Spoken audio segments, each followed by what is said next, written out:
Hey friends, Jenn here from the Oxijen podcast, mind and body coach of over 28 years, simply helping people transform their lives one habit at a time. And what I'm about to share in this episode, it's really not news or new news. Maybe it's going to be a reminder. In the course, The Brain Health, they teach the 4 areas. And what I love about it, it's the same 4 areas that myself and many other lifestyle coaches teach to. Get ready. The number one thing that you can do to train your brain to be healthy and also your physical body is, yes, exercise. Exercise has been, I wrote some notes, it has boosted the brain function by increasing blood flow, which helps with memory, focus, and cognitive flexibility. It also releases endorphins. That's why we feel so good when we've exercised.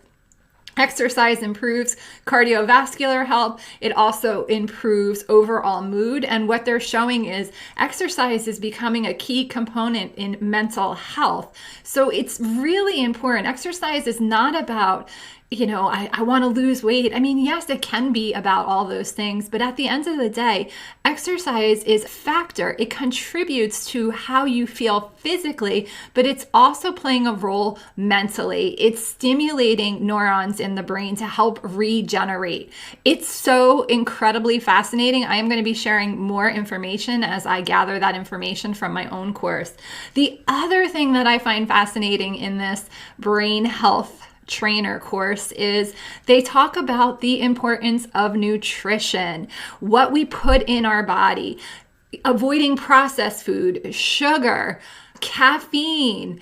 All these things they actually start to kill off our brain cells. And God only knows what it's doing to the inside of our body. Also our face. All the chemicals that are in the processed foods are getting into our body.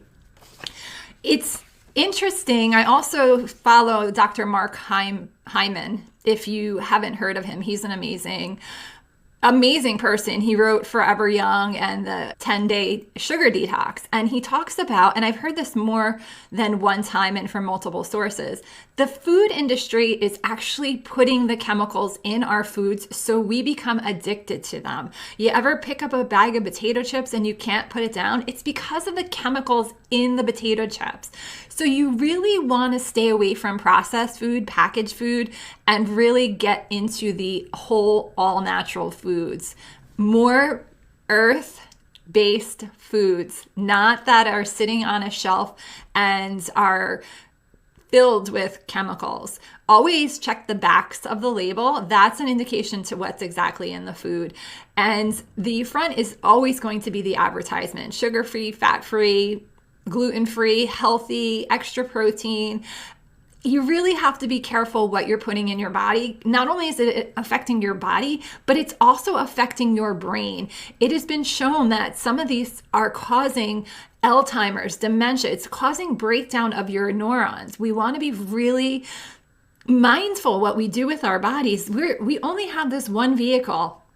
The other thing, and this is something that I've been working on in 2025, it's sleep. The quality of sleep, having that 7 to 8 hours of sleep, avoiding screen time before you go to bed, setting your bedroom up to be an inviting space to actually sleep, having sleep be what you do in your bedroom. No TV, no reading, nothing like that. It's a sanctuary for where you go to rest, because when you're resting, your body is able to heal itself. Your subconscious is also working at night, and it's working on whatever you put in your beautiful brain right before you go to bed. So you want to be really cautious that you're going to bed at the same time, that you're waking the same time.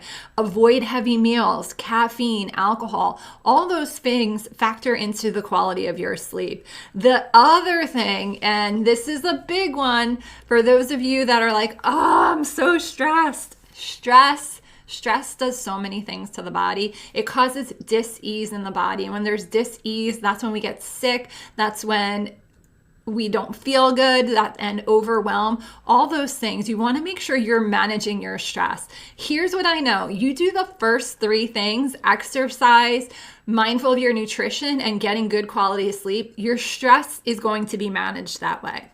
You can also meditate.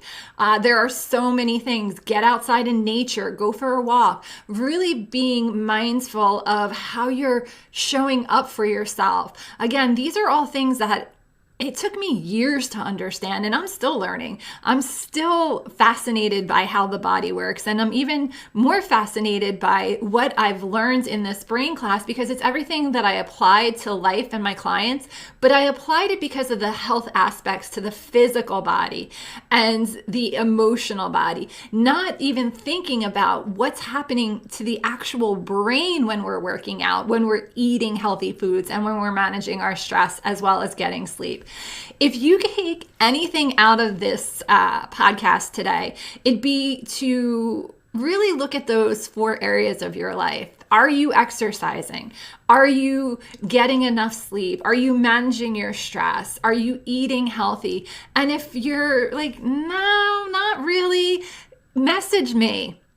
That's what I do. Find somebody to help create a plan for you so you can easily add these things into your life, and it doesn't feel like a lot of work. You can make simple habit shifts in under 5 minutes that make lasting changes. All the habits that I've done, I start 1 habit at a time. So if you start right now and you're listening, write down these 4 areas and pick one that you want to work on. Drop it in the comments. I'd love to know how I can support you on this journey. I love keeping these short. I know everybody is busy. I'm busy as well. I'm actually hopping off to hop on a class. So at the end of the day, 4 areas of your life you want to focus on. Exercise, moving your body. That is not only helping it physically, it's also helping it mentally. And it's helping regenerate neurons for your brain. Isn't that amazing? Number 2, eating. Make sure you're eating greens. Make sure you're drinking your water. Try to start eliminate processed food. If you are somebody who eats a lot of processed food, start to put more whole foods into your diet. 1 meal at a time, you're going to see a shift in how you feel. And then sleep. Set yourself up for a great night's sleep. Get into bed the same time. Keep the temperature a little bit cooler, and then manage your stress. All right. If you like these short shares, please share them with a friend. At the end of the day, my mission is really to help people change their lives to feel good and live good. And that is done 1 habit at a time. I'll catch you next time.